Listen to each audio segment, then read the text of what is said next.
Hello there, folks, and welcome to 2023. This is the Approved by Charles channel. Thanks for stopping by. I'm Charles.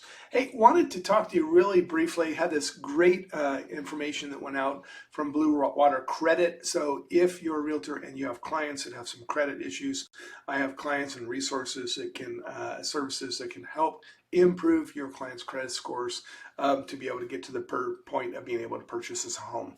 But this is a very interesting article. It kind of goes through 23 credit score statistics that you should know going into 2023. So here we go. It's pretty exciting. The average U.S. FICO credit score, and again, FICO credit score is different from a credit score you might get from a credit card company or from Credit Karma or when purchasing a car. So these credit scores are all but a little different. This is going to focus primarily on the FICO scoring model, which is the Fair Isaac credit scoring model. As of this year, the average U.S. credit score is 716. Pretty darn good. There are approximately 26 million U.S. adults, or 1 in 10 U.S. adults, who are credit invisible, meaning they don't have a credit history. This is one of your clients. This is going to take some work to get them a credit history to be able to qualify for a mortgage. Of those, around 19 million, so the vast majority of people who are credit invisible, the vast majority of them don't have any credit score at all. And again, if you're looking to apply for a normal conventional mortgage, qualified mortgage as it were, they're going to need a credit score. Breakdown by age is pretty much what you think it would be. The younger you are, the worse your credit is. The older you are, the better your credit is.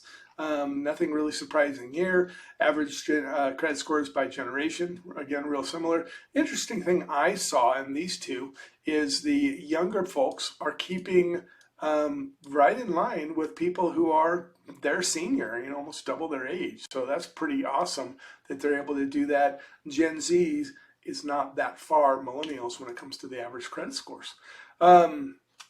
Also, as you could probably expect, the less money you make per year, the less income a borrower has, the lower their credit score might be. And that obviously has ramifications because the lower your credit score, the more expensive the money is for you to use to purchase a home. So the better your income, the better your credit score. A lot of things come down to credit history. If you don't have enough accounts, and so younger folks, people in the Gen Z, people who are 23 and under, one of the big components of credit scoring is credit history. And if you're younger, you might not have that substantial of a credit history. And that can bring your score down. And it takes time to build up your credit score. Most people know credit scores for FICO go from 300 to 850. Anything above 800 is considered an exceptional credit score. 850 is perfect. Very difficult to be perfect. So basically, you've had to have good credit for 20, 30 years to be able to get to 850. Only 22% of U.S. adults have a score of 800 or more. It's not terribly surprising. Anything below 580 is considered a poor credit score. Anything below 580 is going to be difficult to get a mortgage. As you move up from there, the higher the score, the more programs you have available, the less restrictions you have, the better the rates there are.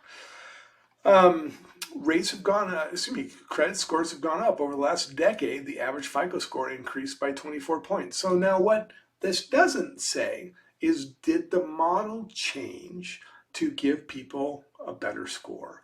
Or are people more responsible with their money? No data for that. We don't know. But, something to ponder in your free time if you like. Most people don't check their credit scores enough. And it's important to get your credit reports on a yearly basis. You can get them for free yearly and go through them. As an example, myself just went through one of my credit reports, hadn't done it completely for about a year. There was a bunch of things on there that had shown up that weren't mine. And so I disputed them. They're all gone. No problem. Took care of it. Took me about 45 minutes to go through and do the disputes. Taken care of. Worth the time to do it. It's very important. And the credit scoring system is highly suspect and prone to fraud and error. So definitely check your credit scores on a regular basis. I'll put links in the description to go to the 3 primary credit scoring providers, Experian, Equifax, and TransUnion, and you can request yearly a free copy of your credit report. What else we have here? Only 11.1% are below that 550 number and 300. That's pretty good.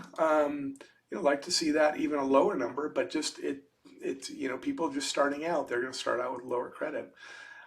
So again, most important thing, oh, this is very interesting here. Residents of Minnesota have the highest average credit score of 739, while Mississippians have the lowest of 675. That's very interesting. So geography, people often live around people like themselves. So that can, have an impact there. And then here's some general guidelines, just so you know, conventional scores. For a conventional mortgage, 620-ish or so or better. For minimums, VA loans 580 or higher as minimum. FHA 3.5%, 500. FHA with 10% down as low as 580 with 3.5% down. If you can put 10% down, you can go score as low as 500. And again, these are general numbers. Please reach out to me if you are in need of, or if you are a realtor who has a client who needs to do some credit work to improve their credit to be able to qualify. Please do not hesitate to reach out. I'm Charles. This is Approved by Charles channel. Appreciate your time. Have a great day.